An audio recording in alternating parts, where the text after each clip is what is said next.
Escape from Western Penitentiary, dedicated to Chief Vernon Moses. Story 218, Part 1. One day, not long ago, Bubba the faithful and under-your-feet wiener dog, wanted to go to Petco. He had saved his allowance for months and wanted to buy new squeaky toys. We got in the car, drove out Benton Avenue past the Little Sisters of the Poor, made a right on Bascom Avenue, and followed the twisting road to Perrysville Avenue. As we crossed the Parkway North, we entered Ross Township and stopped at the red light at Ivory. Bubba pointed to a sign that read Chief Vernon Moses Memorial Highway. He asked if I knew who that was. I did not, so he proceeded to tell me this story. At 3 a.m. on Tuesday, May 3rd, 1932, Ross Township Chief of Police Vernon Moses pulled a car over in front of the Keating Trolley Barn of the Pittsburgh Railways Company. William Meyer, the night dispatcher of the trolley company, heard shouting outside. Gunshots rang out, and then a car sped away.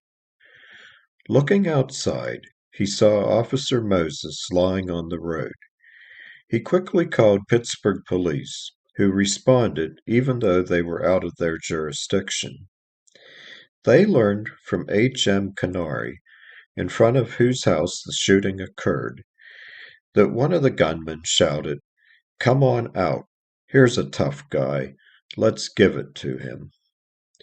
It has been speculated that Vernon Moses suspected the men were transporting moonshine, while the men in the car didn't realize he was a police officer and thought Moses was trying to steal their liquor. An ambulance rushed Vernon Moses to St. John's Hospital in Brighton Heights, where he passed away. For months, detectives searched for the killers. A man driving down Perrysville Highway the night Moses was murdered was near Cemetery Lane and got the license plate number on the car of the gunman. It had been stolen from a car in Mount Lebanon. Then, on Sunday, September 25th, police got the break they needed. 5 bandits entered Al Rice's restaurant at 910 Fifth Avenue. Today it is the Super Bowl, across the street from PPG Paints Arena. The men ordered 20 customers to line up against the wall.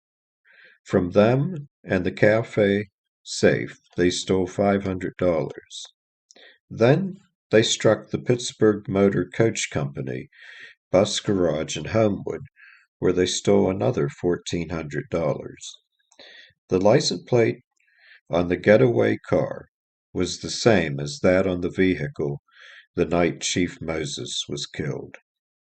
Finally, in October 1932, 8 men and 2 women, members of the John Mogg gang, were arrested for over 50 robberies in Allegheny County and stealing over 25 cars. 3 of those arrested, John Mogg, Charles Moyer, and Edward Turpak, had killed Moses. It was learned that on the night of the murder, the 3 men had swung back to Pittsburgh, and while crossing the 22nd Street Bridge, now Birmingham Bridge, had thrown at least 6 pistols into the Monongahela River.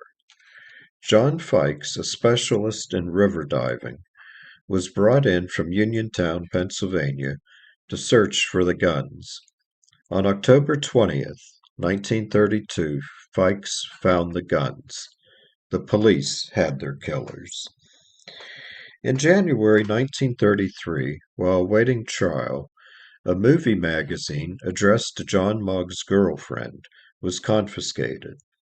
In a crossword puzzle inside, investigators discovered a secret code revealing a plan to have other members of the Mogg gang smuggle guns into the Allegheny County Jail, so Mogg and his men could shoot their way out.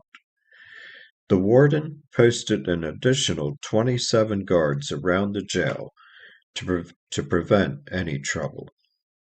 On January 23, 1933, Judge George Moore sentenced Mogg and Turpak to 70 to 140 years in Western Penitentiary.